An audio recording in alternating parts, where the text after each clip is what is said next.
Welcome to the Meaningful Mediation Podcast, the place where leading lawyers and negotiators share their best tips and strategies for mediation and negotiation. I'm your host, Patrick Russell, a full-time Florida mediator and lawyer.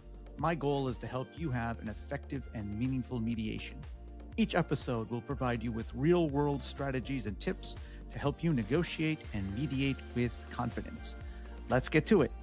This is the top 3 tips for better negotiation outcomes.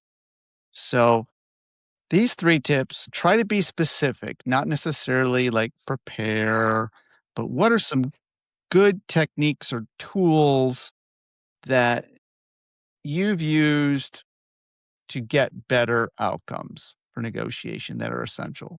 Are we talking in mediation or before mediation? Mediation. No, this is for negotiation. So negotiation takes place in mediation. It also takes place outside of mediation. Okay. Well, certainly you have to have your experts in line. So to be specific, get your experts in line. If you think you need another damages expert, that's big, right? That's something that the insurance company will consider. I think, look, we've all made the mistake, maybe showing up to mediation without your experts. And, there's one expert that will make a difference. The insurance company will consider it most of the time. If it's the right case and it's the right expert and it makes sense and it's a really good expert that's been prepared and has a really good report that can explain to the insurance company, this case has a significant value and here's why. I've been doing this for 30 years and I'm going to impress a jury with my report about damages. That's, I think, extremely important and hopefully a specific enough example to do that. While you are in mediation, something specific. I like to bracket to try to narrow the gap a little, but also I like to make sure that my top number is I'm still aiming high and I am not coming down at any point in time until it's strategically the right move. It's a bit of, there's a lot of sort of chess and strategy with these things, but in terms of specifics, I like to do that. Look, some of these times you're just so far apart. You're just so far apart and you got to really cut to the chase. And I think bracketing is a very specific way to test the insurance company to see what they have. Oftentimes you'll see they'll bracket back. And I think sometimes when they do that, from my experience, that shows what they've come with. And throughout the mediation, they can adjust that a little bit. But I really do think that most of the time doing that and forcing them to respond with their own bracket and their own range, I think tells you a lot. You can get a lot of information out of doing that. Reality testing.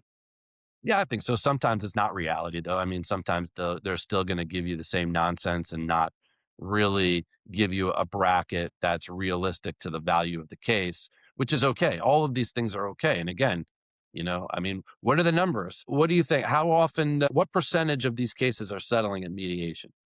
What do you think? From my perspective, it all depends on the parties. But of all the mediations that you do, what percentage do you think you settle? Well, there's an issue with that because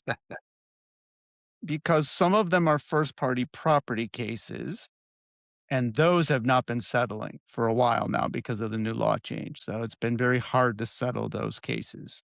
So that kind of has thrown things off.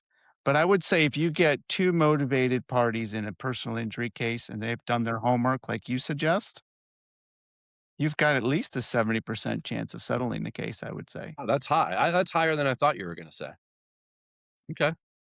But remember my caveat, both parties come in prepared and they are also willing to settle.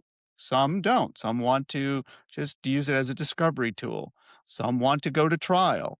It all depends on motivations. But I'm saying if both parties come in motivated and have done their homework and prepared, they may have their differences in numbers, but then again, they can adjust it and they do their reality testing and then they could actually resolve the case.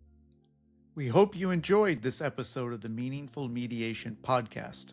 If you did, be sure to like, subscribe, and comment. Additional episodes can be found on YouTube and your favorite podcast channels. Until next time, less dispute, more resolution.